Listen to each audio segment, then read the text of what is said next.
She walked into the royal court, carrying the Alpha King's heir. No one was ready for what happened next. A story in one part.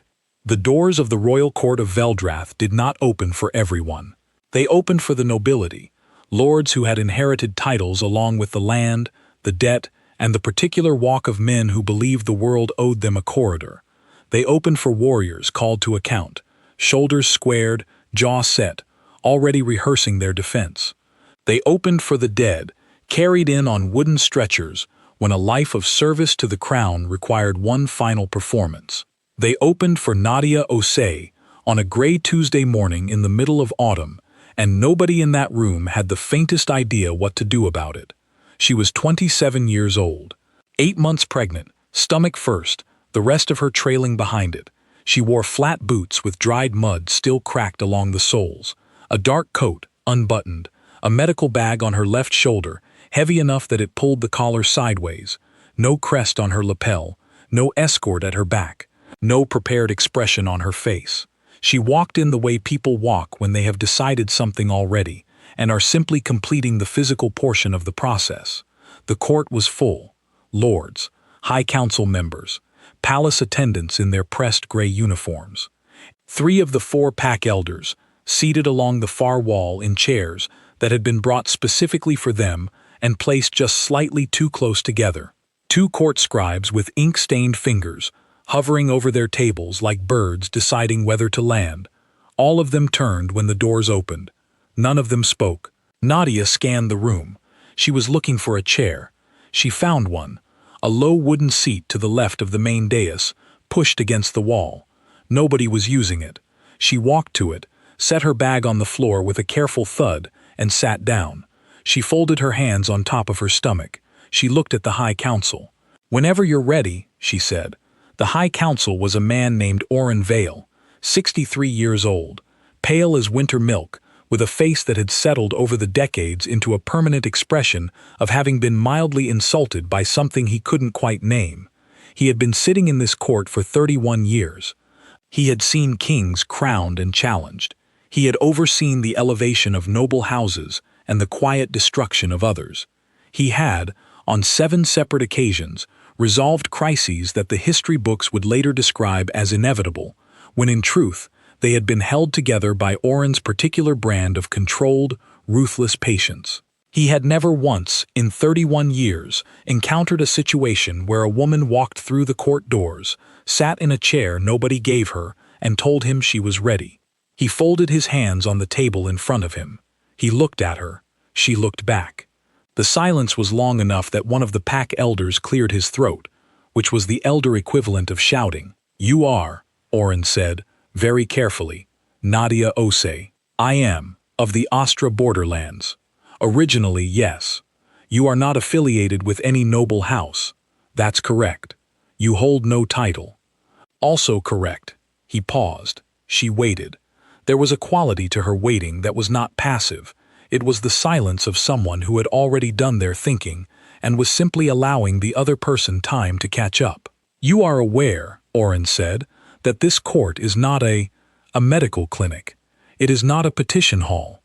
Access to the royal court requires documentation of standing, a letter of summons from a sitting court officer, or direct invocation of pack law, Section 7, Clause 14, which allows any wolf carrying a blood heir of the reigning alpha to request formal recognition before the full court without prior notice." She had not raised her voice. She hadn't looked away. "I have the 3rd. One of the scribes dropped his pen. The sound of it hitting the floor was very clear in the room. Here is what the court saw when they looked at Nadia Osei, a woman who should not be here. A base-born wolf from a borderland region so far from the capital that most people in this room could not have pointed to it on a map without guessing. No pack crest, no husband, no representative, no lawyer, no ally sitting anywhere in this room. A pregnancy that was, by any social calculation, a problem to be managed quietly and away from official proceedings. Here is what the court did not see. The 3 months she had spent in the capital's public records hall, working through lunch, reading documents that were technically accessible to any citizen who requested them, but practically impossible to navigate without knowing what you were looking for. The list of names she had written and then crossed out, finding her way through a system designed to exhaust people into giving up. The sealed letter in her coat pocket. 3 sentences. No signature. Delivered under her clinic door at the Borderland camp 9 months ago by someone who had since stopped answering her messages and was, as of 6 weeks ago, dead. She had burned the letter. She had memorized it first. The anger she had felt when she understood what the letter meant. Not the soft, aching kind of anger that makes people cry, but the hard, clean, particular kind that arrives like a tool, something to use. She had reached for it and held on. Nadia had not grown up dreaming of the royal court. She had grown up in a 3-room house on the edge of a borderland village that the capital's maps labeled as a settlement zone, which was the official word for the places where wolves without pack affiliation were permitted to exist as long as they were useful and quiet. Her mother had been a healer, not a trained one. There were no training programs in the Austria borderlands, no medical academies, no formal certification process that a woman in a settlement zone could access. Her mother had learned from her own mother, who had learned from hers, a chain of knowledge passed sideways and down through women who were not allowed to call themselves doctors, but who delivered babies in the middle of the night by torchlight and kept people alive through winters that had no business letting anyone survive. Nadia had watched her mother work from the time she could stand.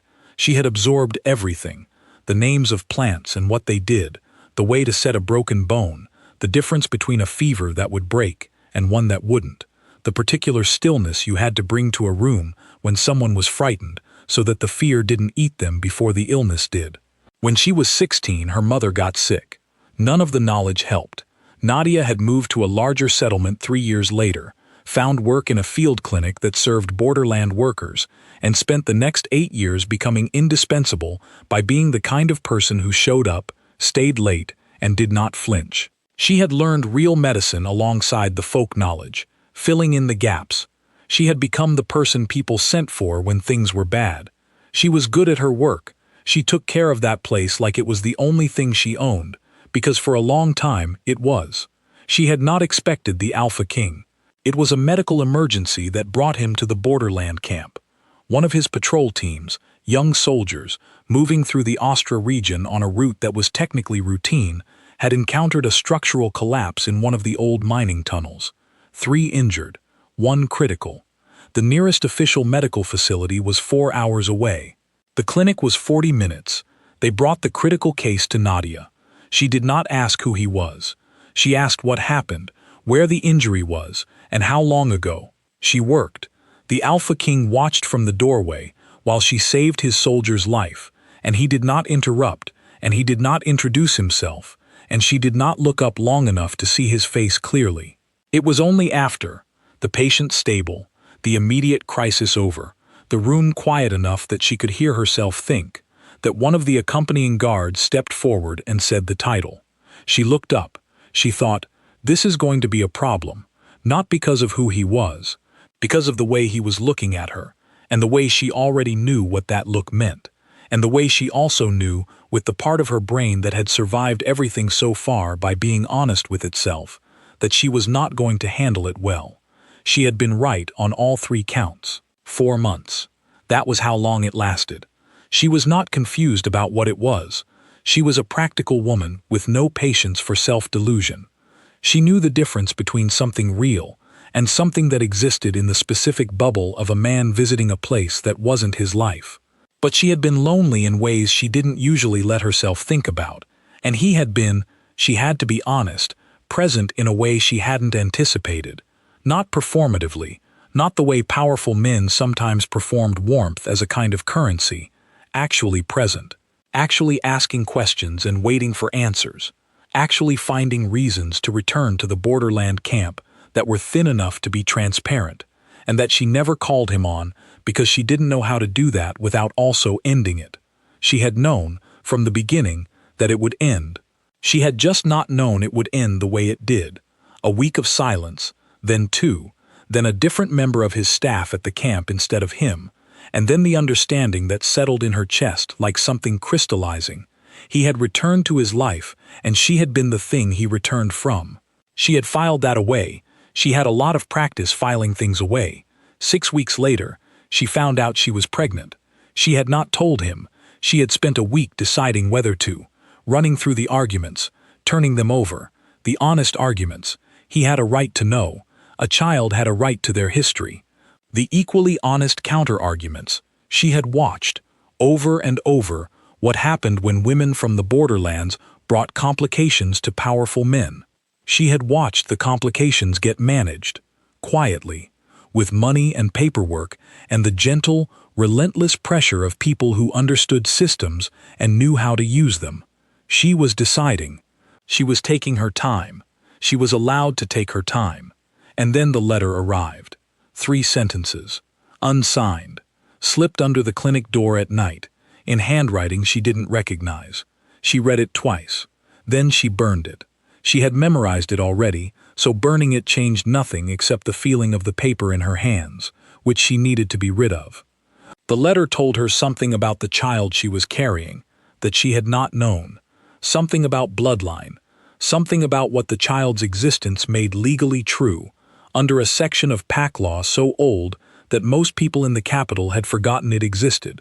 It told her that someone already knew, that someone had been watching, that someone had, by the act of sending the letter, made a move on a board she hadn't known she was playing on.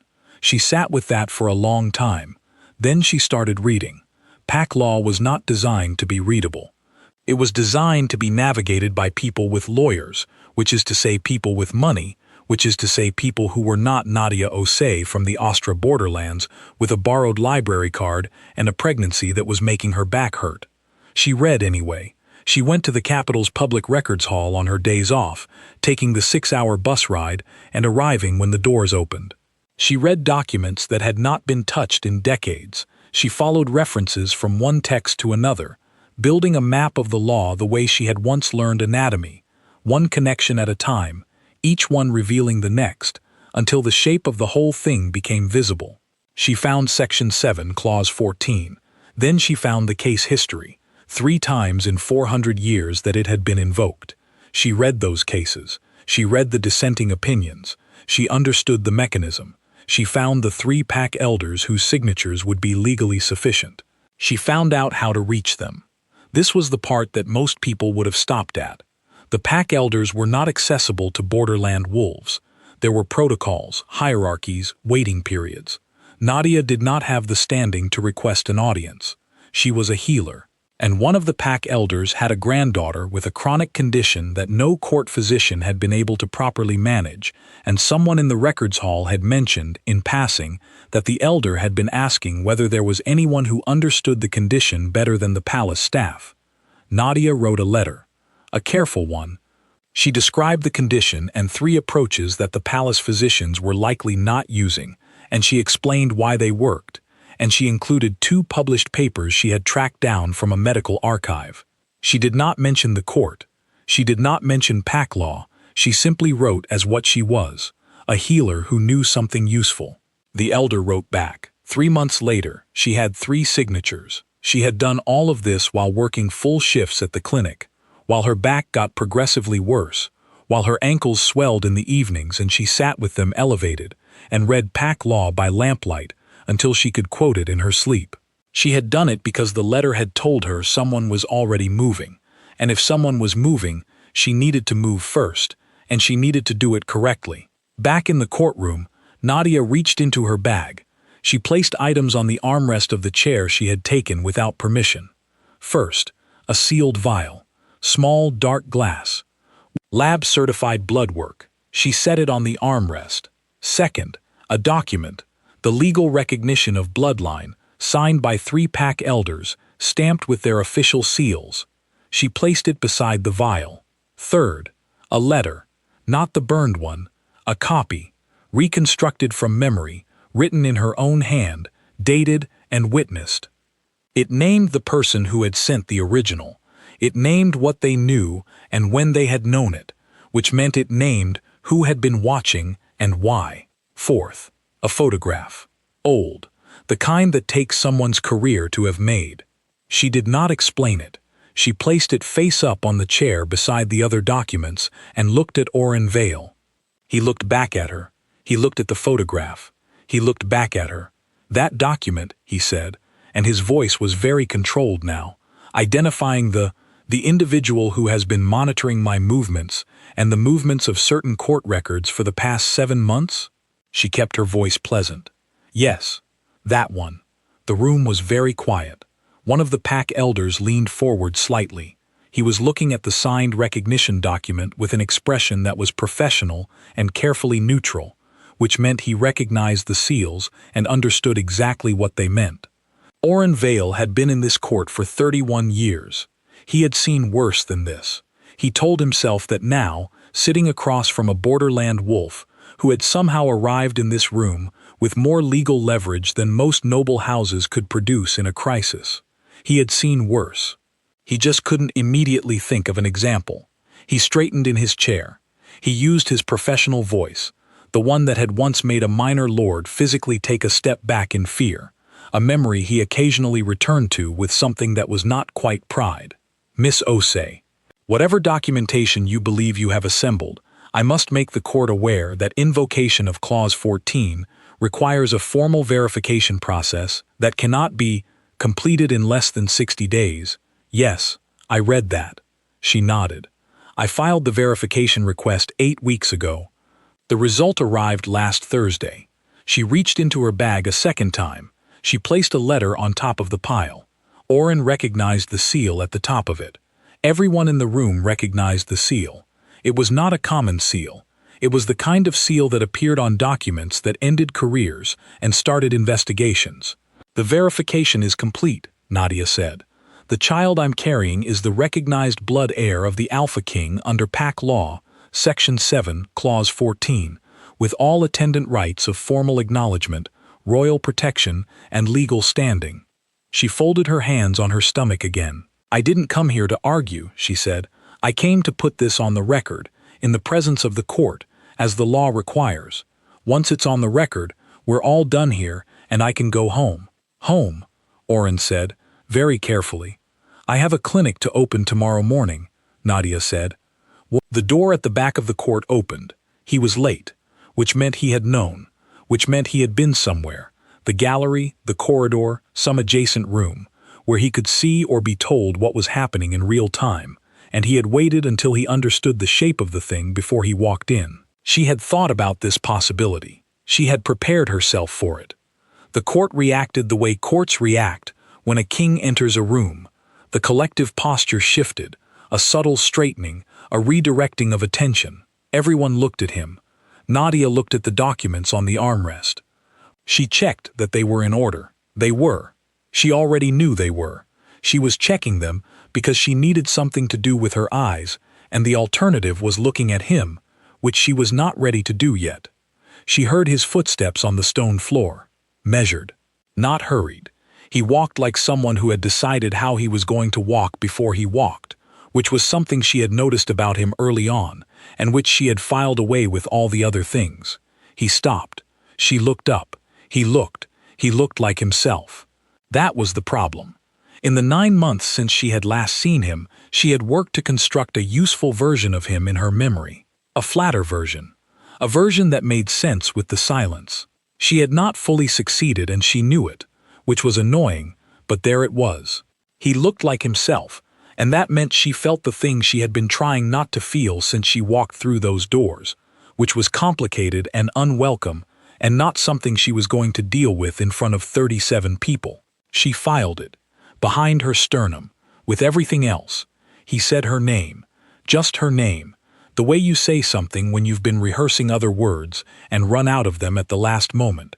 She heard, inside her own name, 9 months of silence. She heard the soldiers she had patched up at the Borderland Clinic, one after another, because his patrol routes had kept running through that region, and she had started to understand that they were running through that region more than they strictly needed to, and she had not said anything about it, because she had not wanted to be wrong about what it meant. She heard the week when the messages stopped, then the 2 weeks, then the different face at the clinic door. She heard the particular quality of his absence, not clean, not deliberate, but uncertain, which was almost worse. The absence of a man who had not decided anything, who had simply let time make the decision for him, which is the way cowards do it when they are not quite cowardly enough to be straightforwardly awful. She heard the letter, the burned letter. 3 sentences that had changed the map of her life while she was standing in a clinic treating a child's sprained wrist, because that was when she had found it, on a Tuesday afternoon between patients, folded under the door, unremarkable from the outside. She heard all of it in her own name, one syllable at a time. "Don't," she said. One word. No volume, no particular emphasis. The room heard it like a door closing. She stood up. She picked up the documents from the armrest, the vial, the signed recognition, the letter, the photograph, and she carried them to the court recorder's table, which was where official documents were submitted, and she placed them in front of the recorder, who looked at her with the expression of someone who was very committed to performing professional neutrality. "For the official record," Nadia said, "I am submitting formal notice of the blood heir's existence, with full verification documentation, as required under PAC Law Section 7, Clause 14.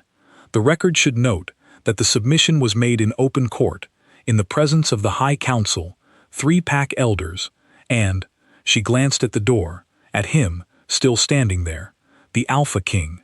The recorder's pen was moving. His handwriting was slightly larger than usual, which was the only sign that his hands were not entirely steady. "The formal record is complete," Nadia said. "That's all I needed." She went back to the chair she had been sitting in. She picked up her medical bag. She put it on her shoulder. She walked toward the doors. Her boots were still muddy. She had not had time to clean them before the 6-hour bus ride to the capital, and she had not bothered after, because she had not come here to perform respectability. She had come to do a specific legal thing, and she had done it. He followed. She heard it. 2 quick steps, the sound of his boots on stone, and then a stop, like someone who had started moving before they had decided to move, and then the decision caught up. She did not turn around.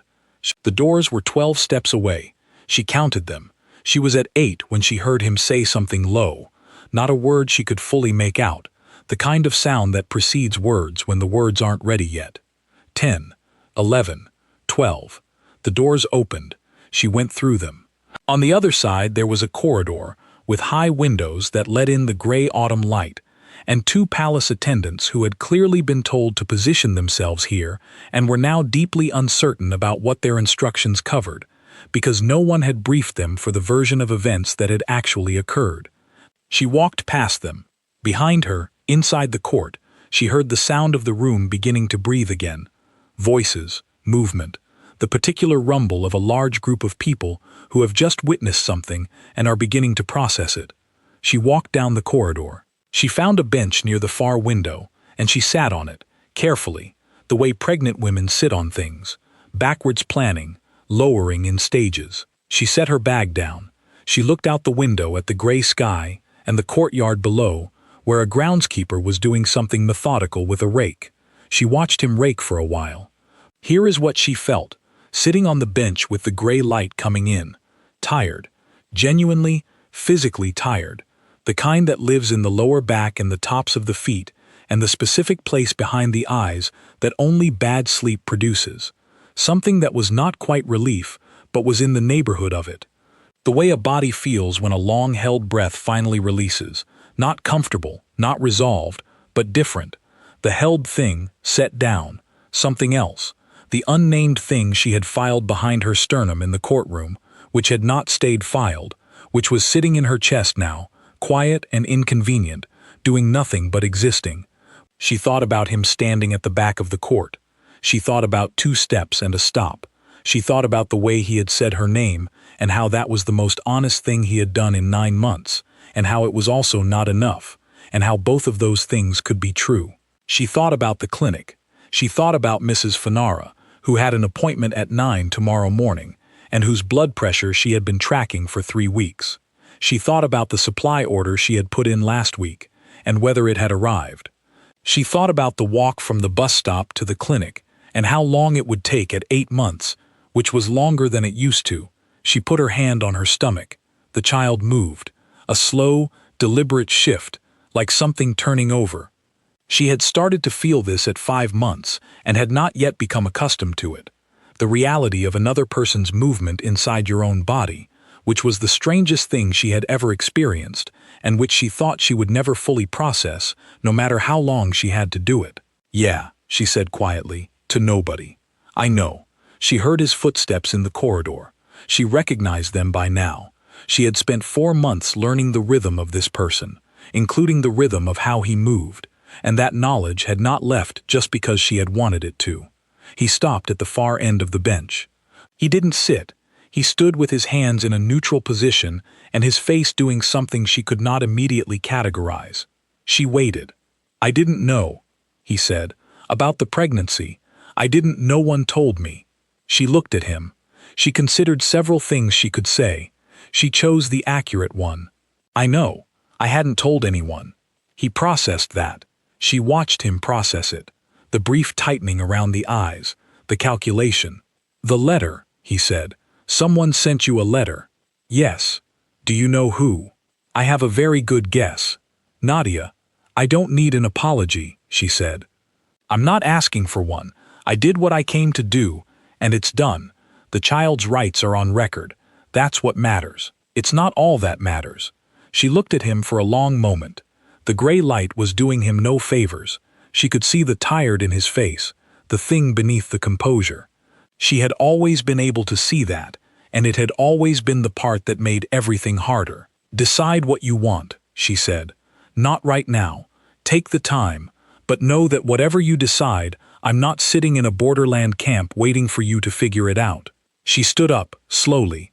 "I have a clinic. I have patients. I have a child coming in about 4 weeks, and I'm going to need my energy for actual things." She picked up her bag. "You know where the clinic is," she said. The bus left the capital at 4 in the afternoon. She had a window seat, which she had specifically requested because the window seat had more room and she needed the extra room. The woman in the seat next to her was about 60, soft-spoken, and knitting something in a complicated pattern that she did not stop working on, even when she glanced over at Nadia, with the expression of someone who had decided not to offer unsolicited advice, but was holding several opinions in reserve. Nadia was grateful for this. She watched the city give way to its edges, and then to the long stretches of road that connected the capital to the rest of the country, which the capital generally preferred not to think about. Fields, trees, the occasional cluster of buildings that indicated a town of the kind where everyone knew everyone, and the biggest event of last year was still being discussed. She fell asleep somewhere around the 2nd hour, which surprised her because she had not thought she was tired enough to sleep. The woman with the knitting quietly shifted to give her arms slightly more room. When she woke up, the borderlands had appeared outside the window. The particular quality of the light, the flatness of the land, the color of the grass in autumn. Home, in the way that a place is home when you chose it instead of being born into it, which is a different and arguably more durable kind. She opened the clinic at 8:30 the next morning. She had arrived an hour early to review charts and restock the cabinet by the door, which was always running low on the things that were always needed. Mrs. Finara was on time. Her blood pressure was slightly better than last week. Nadia made a note and adjusted one of her recommendations. After her morning patients, she ate lunch at her desk and read through a medical journal she had been 3 weeks behind on. There was an article on borderland health outcomes that made her write 3 notes in the margin, which she would type up later and send to the regional medical board, who would file them in a place where they would be read or not read depending on who was doing the filing. She had been sending them these notes for 4 years. She did not know if it helped. She sent them anyway because not sending them was worse. In the afternoon, a young man came in with a cut along his forearm that was not as bad as he thought it was, and was also, she quickly understood, an excuse to see a medical professional in a context where he could ask about something else entirely. He was about 19. He asked, carefully, using the language of someone who has practiced a question without being able to practice asking it, whether she knew anything about the counseling resources available in the region. She spent 20 minutes with him. She gave him 3 names and a written list of the questions to ask when he called, because people forget what to ask when they are anxious, and the questions mattered. He left looking slightly less like he might dissolve. She closed the clinic at 6. She walked home in the blue-gray autumn evening, her bag on her shoulder, her boots on the road she had walked 1,000 times. The child moved twice on the way back, which she acknowledged with 2 taps of her own hand, a conversation of sorts. She cooked dinner, she sat with her feet up and read for an hour. She went to bed. He arrived at the clinic 31 days later. It was a Wednesday. She was between patients, 10 minutes which she was using to write up notes from the morning, when she heard the door and looked up, and he was standing in the entrance with mud on his own boots this time, and no guard visible anywhere she could see. She looked at him. He looked at her. "You came alone," she said. "Yes." "You drove yourself." "Yes." "6 hours." "Yes." She set her pen down. She laced her hands together. The child, who had been quiet all morning, chose this moment to do a slow, considerable roll to the left, which she felt very clearly, and which was physically distracting in a way she declined to show. "You said take the time," he said. "I did. I took the time, and—" He did not give her a speech. He did not perform certainty he did not have. He stood in the door of the clinic, with mud on his boots, and said the true thing, which was that he did not know how to fix the 9 months, and he was not going to pretend he did. That he had let time make decisions he should have made himself, and he knew it. That the only thing he could honestly offer was to stop doing that, which was not a large offer, but it was the one he had. She let him finish. She looked at him for a long moment. The thing behind her sternum, the unnamed, inconvenient thing she had been filing since the courtroom, moved. She did not name it yet, but she stopped filing it. "There's a chair," she said, nodding to the one in the corner of the waiting area. "If you're staying—" He stayed. Nadia did not get a throne. She did not want one. She got something more specific, the formal, legal, documented fact that her child would never have to choose between being who they were and being permitted to exist as it. That the borderlands would have a voice on record in the highest court in the kingdom, placed there not by a lord or a title, but by a healer, with mud on her boots and pack law memorized in her sleep. She got the clinic, which she had always had. She got 31 days of someone deciding, and the particular, cautious kind of beginning that comes after things have already been hard. She got Mrs. Finara's blood pressure normalizing by December. She got the young man from the afternoon visit coming back to tell her the counseling had helped. She got a supply order that arrived on time for once, which she noted in the margins of her inventory sheet with a small, private satisfaction. She got the child, a girl, born on a freezing Thursday in the first week of winter, loud and certain from the first breath, with hands that grabbed everything in reach, with the grip of someone who had already decided the world was hers to investigate. He was there. She let him hold her first, because she was generous in specific ways when she chose to be, and because the look on his face when he understood what he was holding was something she wanted to see and also something she thought he needed, and those two things happened to align, which was the way the best things usually worked. The child grabbed his finger and did not let go. Nadia watched this from the bed, tired in the clean, finished way that comes after something enormous, her hands at rest for the first time in a long time. She did not perform anything. She did not resolve anything that was not yet resolved. She simply looked at the two of them and held, for a moment, the fact of what she had built. Not given, not inherited, but built. One document, and one late-night bus, and one careful letter at a time. She was good at building things. She always had been. After she left, the court did what courts do. It argued. Not loudly.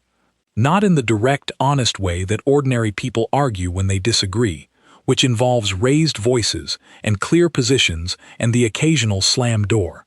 Court arguments happen at lower temperature. They happen in the pauses between sentences, in the positioning of chairs, in who looks at whom and for how long. Orenval looked at the documents the recorder had accepted. He looked at the seal on the verification letter. He was a man who had survived 31 years in this room by knowing which fights to have and which to let the law win, and the law, in this instance, was not on his side. "The documents," he said to no one in particular, "are in order." Nobody replied to this. They didn't need to. The documents were in order. Everyone in the room could see that they were in order, and what it meant, and what came next. One of the pack elders, the oldest of the three, a man named Aldrich, who had held his seat for 40 years, and who had, in those 4 decades, seen a great many things that he had expected, and almost nothing that he hadn't, reached into the breast pocket of his coat and removed a small notebook. He opened it. He wrote something. He replaced the notebook. Nobody asked him what he had written. He would not have told them anyway. The Alpha King was still standing at the back of the court. This was unusual. The conventional movement after a formal proceeding was to exit through the side door, which led to the private corridor, which led back to the wing of the palace where the business of ruling happened. He had not moved. He was looking at the documents. Oren watched him and filed his own observation away. 31 years of filing observations. He was very good at it. "We will need," Oren said, choosing each word like a man picking his way across uncertain ground, to discuss the procedural implications. "The formal recognition will require court appointments, a guardian of record, the establishment of—" "Schedule the meeting," the Alpha King said. He left through the side door. Oren looked at the space he had vacated. Then he looked at the documents. Then he looked at the chair where Nadia had sat, the chair nobody had given her, the chair she had taken. He made a note to have it moved closer to the dais. Pack Elder Aldrich walked out of the court through the main doors and stood in the corridor for a moment, breathing the cooler air of the hallway. He thought about the girl, the woman. He had been calling her the girl in his head, which was a habit that age gave you and which he made an effort to correct. She was 27 years old and had just outmaneuvered the royal court with no resources except her own intelligence and the willingness to use a library. He thought about the letter he had received 8 months ago, the careful, professional letter about his granddaughter's condition, written by someone who clearly understood the medical literature and equally clearly understood that the way to reach a pack elder was not through protocol but through genuine usefulness. He had written back because the advice had been sound. He had arranged the meeting that followed because she had answered every question he asked with the kind of directness that is either very brave or very confident, and in his experience, when you found someone who had both, you paid attention. He had not known, then, about the court. She had not told him, she had not needed to, and she had understood that. She had simply been a healer talking to a grandfather about his granddaughter's care. It was only after, when she had made the quiet, careful request for a second meeting, and had laid out what she needed and why, and had shown him the verification paperwork she had already begun, that he had understood the full shape of what she was doing.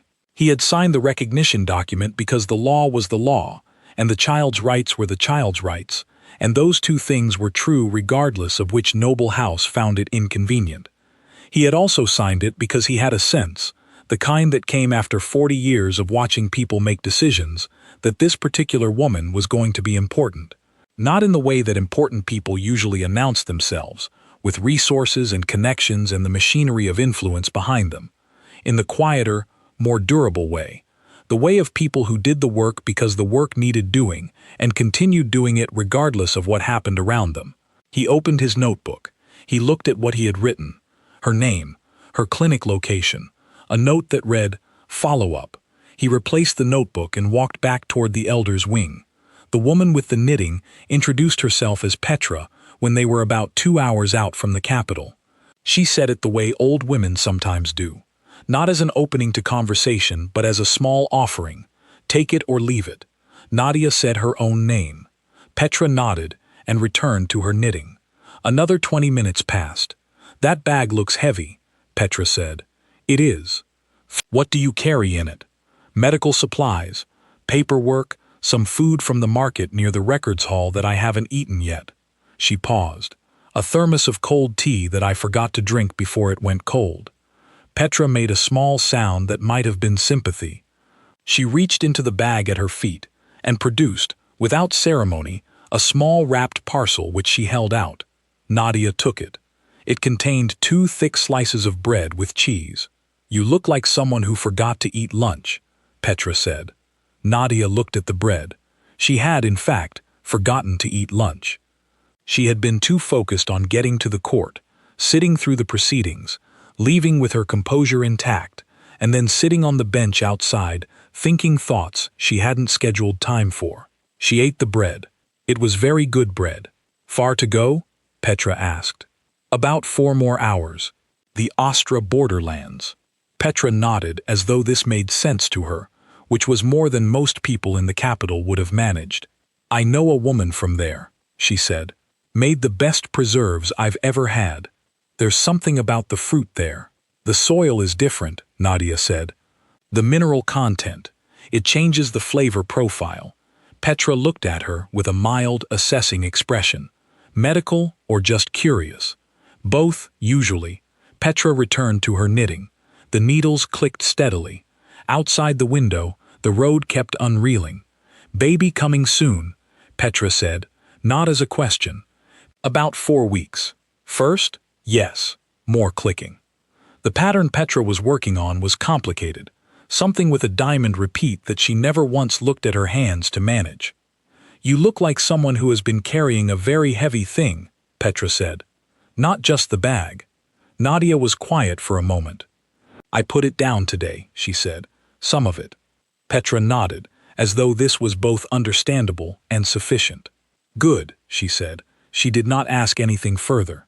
The needles clicked. The window showed the last of the flat farmland before the road curved into the approach to the borderlands. Nadia fell asleep. When she woke up, there was a folded blanket across her lap that had not been there before, and Petra was still knitting, and outside the window the borderland light was doing its particular thing with the late afternoon sky. She didn't say anything. Neither did Petra. Some kindnesses are like that. The week before she went to the capital, Nadia had worked 4 shifts in a row because one of the other clinic workers had a family emergency and coverage was short, and she had not told anyone she was going because she did not want it to become a subject of discussion. She had told the clinic director she needed 2 days for a personal matter.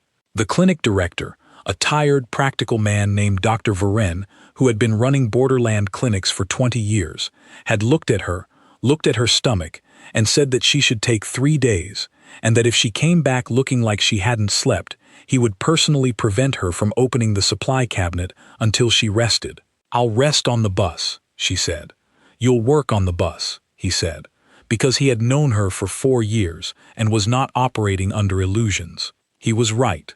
She spent most of the first bus ride reviewing her legal notes. The clinic served about 240 regular patients and an unpredictable number of walk-ins, most of them borderland workers, a significant portion of them without formal documentation that would have allowed them access to the capital's medical system. This was one of the standard facts of borderland existence, that the capital was aware of in a statistical, abstract way, and which had not generated any particular policy response in the 3 administrations Nadia had worked through. She had written that up too. She had sent it to the regional medical board with data, 3 years running. The 3rd letter had received a reply, which said that the issues raised were noted. She had kept the reply because it was the first evidence she had that anyone was reading them. On the day she left for the capital, she prepped the morning charts before she left so that whoever covered the first shift would not have to start from scratch. She wrote handover notes for the 3 patients she was most worried about. She restocked the cabinet by the door. She locked up and walked to the bus stop in the dark, her bag on her shoulder, her boots quiet on the road she had walked 1,000 times. She thought, either this works or it doesn't, and if it doesn't, I come home and I figure out what's next. She was good at figuring out what was next. Her daughter was born on a Thursday morning in the first week of winter, at 5:47 in the morning, in the clinic's small delivery room that was also used for minor procedures, and which Nadia had cleaned and prepped the day before, because she was practical, and because doing something physical was better than thinking. Dr. Varen delivered her, which was not protocol, but which was the arrangement they had quietly agreed on 3 months ago, when Nadia had sat across from him and said that she wanted it to be someone she trusted and that she trusted him, and he had looked at his desk and cleared his throat and said of course. She was loud from the first breath, not the tentative exploratory cry of a new arrival learning what their lungs did, a full, committed, decided sound, like someone who had thought about this and chosen volume deliberately. Lungs are fine, Dr. Varen said. Clearly, Nadia said, he was there, had arrived 2 days earlier, having sent a message that said only that he was coming, and that if she preferred he didn't, he would respect that. She had sent back, clinic address. He had interpreted this correctly. He had slept on the couch in the clinic waiting room, which he was too tall for by about 6 inches.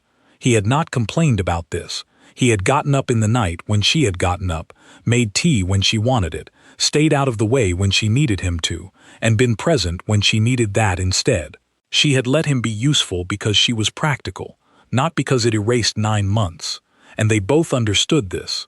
And the fact that they both understood it without having to say it was a thing she noted and put somewhere careful. When the baby was born and Dr. Varenne said the lungs were fine, she handed the child to him because she wanted to see his face and because she thought he needed to understand what he was holding before anything else happened. He held her. He looked at her. His face did the thing she had wanted to see. The child looked back at him with the unfocused, serious attention of a newborn encountering the world, which is a specific expression that operates somewhere between suspicion and consideration. She grabbed his finger. She held on with her whole hand, which was red and small and extremely decisive. He said something very quietly that Nadia didn't entirely catch, but she caught the shape of it, the register of it, the way it was directed at the child, rather than at the room. She turned her head toward the window. The winter light was coming in flat and pale. Behind her sternum, the unnamed thing, which had stopped being filed. She let it be there, just for now. 6 months after the court proceeding, a memo circulated through the Royal Court's administrative offices regarding the formal review of PAC Law Section 7 and its associated clauses. The memo was routine in tone, administrative, the kind of document that gets CC'd to 11 people, read carefully by 2, and skimmed by the rest. Its practical effect was a working group tasked with examining access to formal legal standing for wolves without PAC affiliation, a population that the memo referred to as previously underserved under the existing recognition framework, which was the official language for the fact that borderland wolves had been effectively invisible to the law for most of the law's existence. Elder Aldrich chaired the working group. This was not an accident. He had called Nadia 3 months after the court proceeding, which had required obtaining her clinic's contact information through the public records system, which he had done without making a point of it.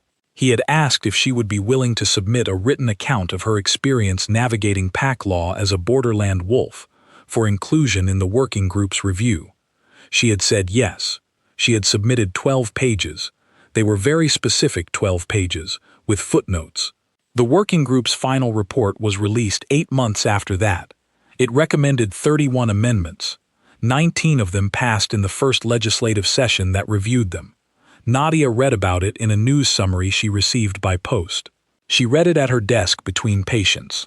She turned the page to read about a proposed change to the regional medical supply chain, which affected her clinic directly, and which she had also sent 3 letters about.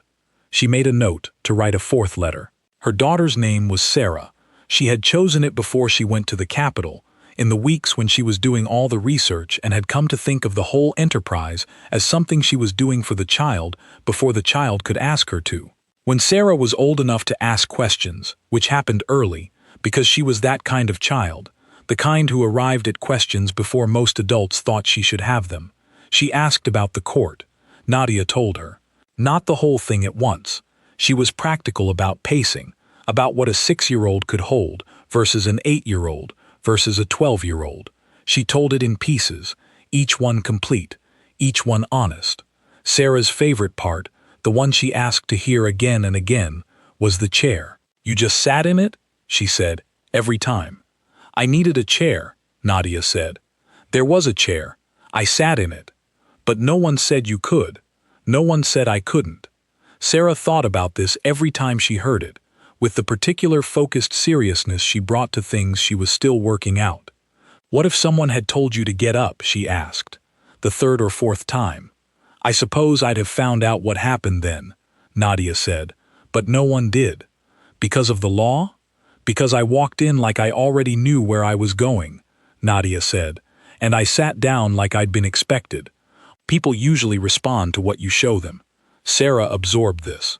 She was 8, and small for her age, and had her grandmother's hands, the reaching, investigative kind, and something around her eyes that Nadia sometimes looked at for a long time without being entirely sure what she was looking for.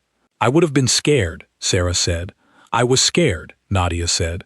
Sarah looked at her. "You were?" "Yes. You didn't show it." "No," Nadia said.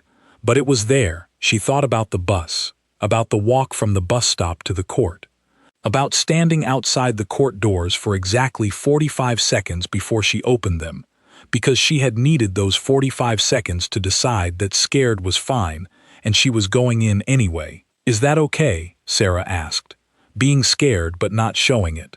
"It depends," Nadia said. "Sometimes you hide it because you don't trust the room. Sometimes you hide it because you know it will pass, and the thing you're about to do is more important than managing how you look. Those are different things." Sarah considered this with her whole face. "How do you know which one?" "Practice," Nadia said, "and being honest with yourself about which it is." She pushed a cup of tea across the table. Sarah wrapped both hands around it. She was at an age where cups still required both hands, and sat with the information. Outside the window, the borderland autumn was doing its low-light thing with the sky. The clinic was dark and locked. The house was warm. Somewhere in the next room, a radio was murmuring something that resolved, if you listened carefully, into a news program that Nadia was half following. "Mama," Sarah said. "Yes." "Was it worth it?" Nadia looked at her daughter. She thought about the court, the bus, the 12 pages with footnotes, the 19 amendments, Mrs. Finara's blood pressure, the young man who had come back to say the counseling helped, the morning in the clinic when she opened the door and 30 years of someone else's closed door had become simply a door, which she opened, as she did every morning, because there was work to do. "Yes," she said, "it was." Sarah nodded, with the gravity of someone who had needed to know the answer before they could move on to the next question. "Okay," she said. "Good." She drank her tea. "And,"